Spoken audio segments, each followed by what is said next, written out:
मा रहेको प्रतिवेदन पेश गर्ने भनेको छ।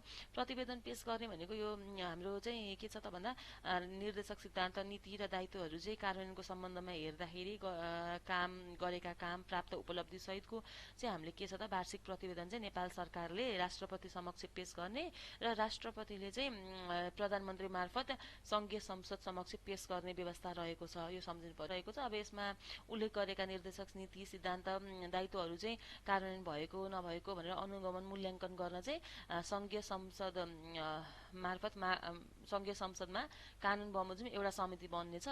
त्यो समितिले चाहिँ गर्न पाउनेछ अनुगमन सम्बन्धी व्यवस्था त्यो रहेको छ भने 55 मा भएको अदालतमा प्रश्न उठाउन नसकिने भन्ने चाहिँ कस्तो छ भन्दा यो भागमा उल्लेख गरेका कुनै विषय कार्यान्वयन भए नभएको भनेर सम्बन्धमा चाहिँ कुनै अदालतमा पनि प्रश्न उठाउन सकिने छैन हैन। अनि त्यो पनि बुझ्नु पर्यो है, यो सम्झिन पर्यो। भने अर्को हाम्रो रहेको के छ त भन्दा धारा नीतिहरू कतिवटा छन् त भनेर हेर्नुहुन्छ भने 13 वटा राज्यका नीतिहरू रहेका छन्। यो पनि एकदमै इम्पोर्टेन्ट छ तपाईलाई एक्जामको लागि है, यो सम्झिनु होला। किन भन्दा राज्यका नीतिहरू 13 वटा रहेका छन् भने तपाईको अब्जेक्टिभ क्वेशनमा पनि आइरहेको हुन्छ हैन।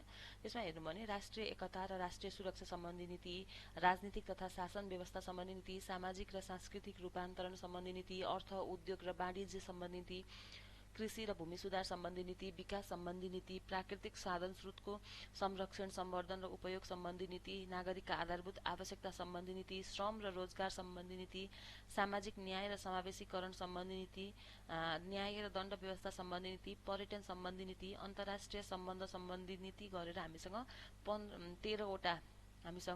13 वटा नीतिहरू रहेका छन्।